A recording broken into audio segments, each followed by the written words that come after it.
Selamat berjumpa dengan Yan di channel Morat Marit. Halo, selamat pagi Indonesia, selamat siang, selamat sore, dimanapun Anda berada. Kali ini aku akan cerita tentang Mr. Mom. Mr. Mom itu apa ya? Kira-kira seperti ini. Wanita, satu pasangan suami istri, yang dimana wanitanya, istrinya mempunyai gaji lebih besar dari suaminya. Akhirnya mereka berdua sepakat untuk si istri tetap bekerja mempertahankan gajinya yang besar. Kemudian si laki-laki tinggal di rumah ngurusin anak dan bersih-bersih rumah. Maka itu aku kasih judul Mr. Mom. Di situ juga ada filmnya. Kalau kalian cari film jadul ya, zaman dulu. Ada film yang judulnya Mr. Mom. Lucu sekali ceritanya. Dan sebelumnya saya ingin ngeyel apa ya. Videonya aku buat untuk hiburan ya. Bukan mau merendahkan si suami atau seseorang. Video ini berdasarkan apa yang pernah saya lihat dengan mata kepala saya sendiri dan saya ingin berbagi kepada kalian untuk kita kaji bersama. Karena di satu negara mungkin ini adalah haram, tidak layak ya, tidak sepantasnya si wanita yang bekerja, laki-laki tinggal di rumah. Jadi aku ingin membahas ada yang tradisi yang masih seperti itu. Jadi bukan untuk merendahkan atau membenarkan mana yang benar, mana yang salah.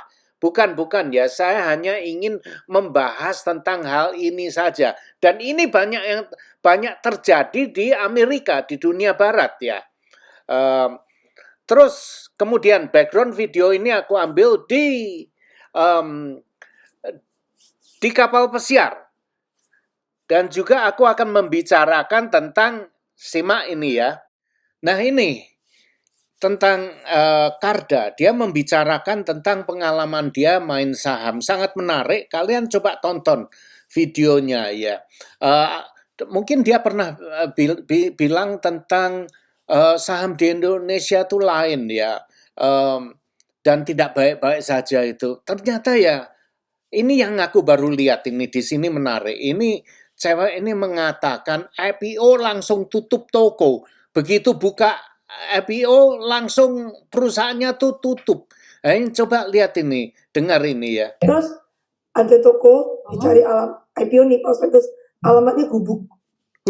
Headquarternya Gubuk. Gue sempat mention di beberapa diskusi sebelumnya aja soal gimana sebenarnya sekarang tuh makin banyak perusahaan yang IPO tapi sebenarnya nggak worth it buat di. Lah iya itu.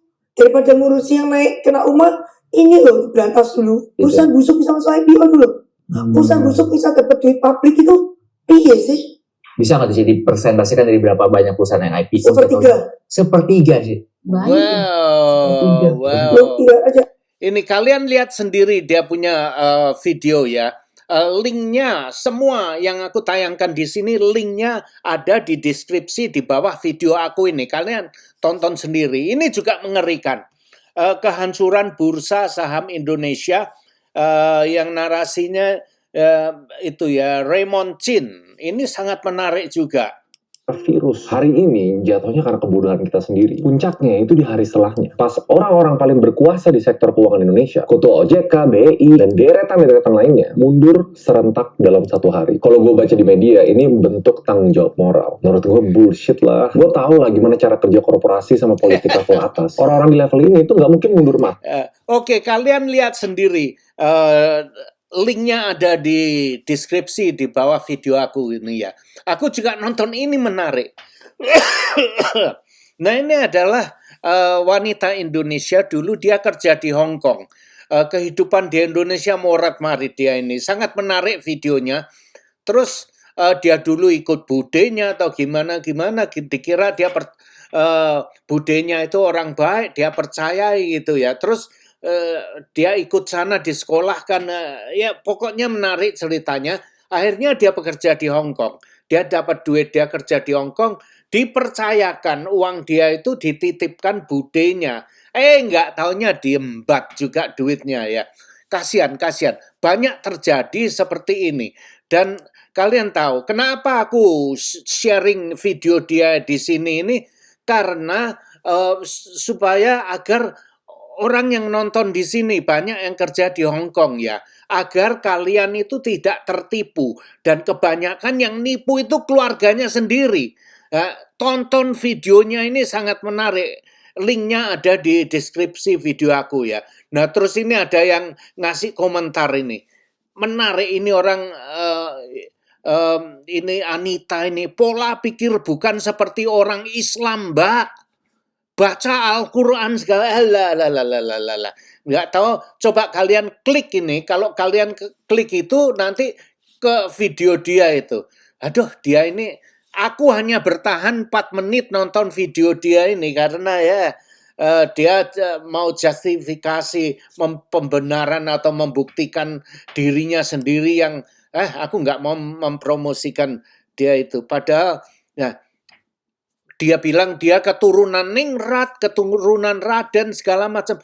Ya, gampang untuk menjadi keturunan Raden itu gampang, bisa dari mungkin nenek moyangnya pernah jadi adi dalem atau gimana itu jadi Raden, gampang sekali meneruskan dapat warisan itu ya. Tapi untuk mempertahankan kehidupan sebagai Raden itu sulit sekali loh. Juga seperti orang kaya, anaknya orang kaya yang dapat warisan hartanya orang kaya ya, ke orang tuanya gampang sekali mendapatkan warisan. Pertanyaan saya, apakah kamu bisa mempertahankan kekayaan yang kamu warisi itu sehingga berkembang menjadi lebih besar, atau mungkin kebanyakan bangkrut tuh. Nah, inilah diantaranya yang akan aku ceritakan. Tapi ada lagi, ikuti saja, sangat menarik. Aku cerita ngelor ngidul. Itu coba. Kembali cerita ke Mr. Mom. Ini bukan kehidupan seperti misalkan si istri bekerja di Hong Kong, Malaysia, Singapura, Taiwan gitu, bukan ya. Terus suaminya ada di rumah, uangnya dikirim, ditipu, suaminya foya-foya, kawin lagi. Bukan kehidupan itu yang aku maksud dengan Mr. Mom. Ini banyak terjadi di negara barat saat ini ya. Karena biasanya laki bini, generasi muda kalau begitu menikah ya, terus siapa yang akan menjaga anaknya? Biasanya kedua-duanya itu bekerja. Laki bini, laki dengan istrinya bekerja. Terus misalkan mereka mempunyai anak, setelah anaknya lahir itu adalah satu perubahan yang sangat drastis ya. Terus kebanyakan biasanya istrinya yang tinggal di rumah, suaminya yang tetap bekerja, istrinya ngurusi rumah tangga, membesarkan anak, ya bersih-bersih gitulah. Sekarang ini dunianya sudah berubah ya. Banyak wanita yang gajinya jauh lebih besar dari gaji si suami. Bukan lebih banyak 1 juta, 2 juta ya, bukan loh.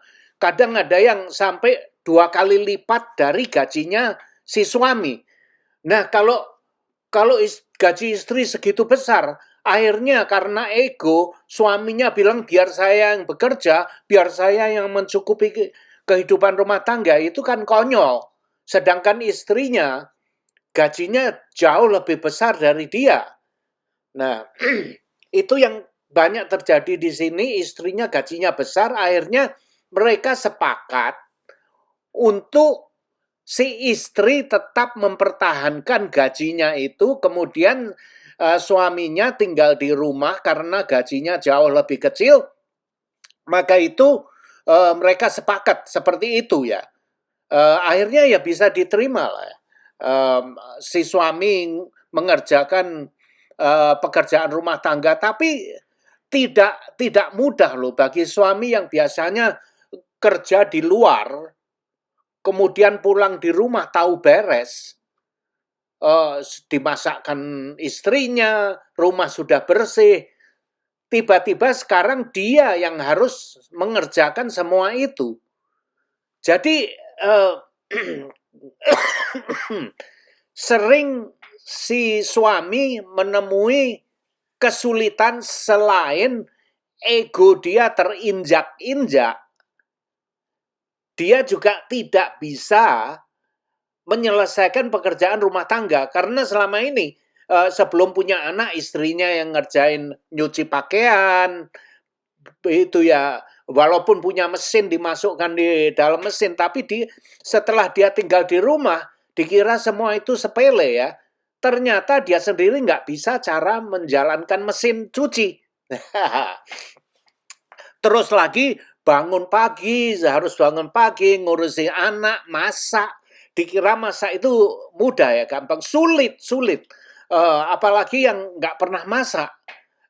Ada suami yang masak nasi aja nggak bisa, nyambel aja nggak bisa suami. Masak super mie aja nggak bisa. Ada suami seperti itu. Terus kalau tiba-tiba seperti ini terjadi, ya misalkan dia egonya masih terlalu besar, akhirnya kalau dia harus tinggal di rumah, gimana ya, gaji dia aja nggak bisa ngidupin keperluan rumah tangga. Terus seandainya istrinya berhenti, nggak kerja, gaji dia nggak bisa mencukupi kehidupan rumah tangga, akhirnya gimana, istrinya harus kerja kan. Kalau istrinya kerja, dia kerja, siapa yang jaga anak-anak? Nah, terus seandainya nyuruh orang yang jaga anak-anak atau mertua gitu, kan semuanya nggak free. Di sini nggak ada yang free seperti di Indonesia itu, di Konoha ya. Biasanya kan orang tua menjadi pembantu rumah tangga, tinggal dengan anaknya, masak ini, masak itu. Kan seperti itu. Tapi di sini sekarang ini, walaupun kamu punya mertua ya, biasanya mertuanya nggak mau jadi babu. Itu kalau di sini ya. Maka itu salah satu harus tinggal di rumah. Atau bisa juga misalkan cari orang untuk menjaga anaknya, mencari babysitter gitu, ada. Tapi untuk membayar seorang babysitter itu juga mahal, tidak murah. Seperti mungkin dalam hal ini ya, mungkin seperti gajinya suaminya itu. Karena misalkan suaminya kerja, istrinya kerja, terus manggil babysitter untuk ngurusi anak, gaji babysitter itu bisa sebesar gaji orang yang kerja loh. Seperti misalkan seperti gajinya suaminya, bisa seperti itu. Jadi suaminya kerja cuma-cuma dikasihkan ke babysitter, kan nggak masuk akal. Nah, maka itu daripada, dan lagi mempercayakan anak kita ke orang lain itu tidak gampang loh. Kadang-kadang orang lain tidak mengurus anak seperti apa yang kita harapkan. Jadi daripada kita kerja cuma-cuma terus gaji kita untuk membayar babysitter, kenapa tidak biar istri yang kerja, suaminya yang tinggal di rumah ngurusi anak-anak mereka sendiri kan? Nah, itu lebih menurut aku lebih masuk akal gitu. Dan banyak terjadi di sini, banyak terjadi di negeri barat sini. Jadi banyak sekali laki-laki yang jadi Mr. Mom. Tapi aku tidak tahu apakah di Indonesia ada yang seperti itu ya. Yang aku lihat, banyak istrinya kerja di Hong Kong, suaminya di rumah foya-foya, malahan punya pacar lagi atau kawin lagi dengan cewek yang lebih muda. Akhirnya duitnya diambil, ya nggak tahu. Banyak dramanya itu ya. Nah, kehidupan ini memang sangat menarik sekali menurut aku. Kadang ada yang seperti ini, Mr. Mom. Kalau kalian sempat cari filmnya ya, CD-nya, itu ada film yang namanya Mr. Mom. Sangat lucu sekali ceritanya. Oke, sampai di sini dulu ya. Kira-kira aku nggak mau ngobrol terlalu lama. Dan terima kasih kalian sudah menonton. Dan jangan lupa tonton linknya. Banyak sekali, ada beberapa link yang ada di bawah deskripsi video aku ini. Sangat menarik, aku anjurkan kalian untuk nonton itu ya. Macam itu videonya keluarga Indonesia yang dia tinggal di Ukraina, di Ukraine. Dia tinggal di sana, sangat menarik. Rumahnya bukan main ya. Maksud saya rumahnya sih biasa-biasa aja ya, menurut aku. Tapi dia tinggal di satu desa yang pemandangannya bukan main indahnya. Pemandangannya desa dia mempunyai satu tanah di desa, bukan main pemandangannya. Menurut aku itu adalah $1 million pemandangannya. Kalian saksikan sendirilah. Oke, sampai di sini dulu. Goodbye, ciao. Terima kasih sudah nonton video ini. Dan jangan lupa like, comment, share, dan subscribe. Adios, my friend.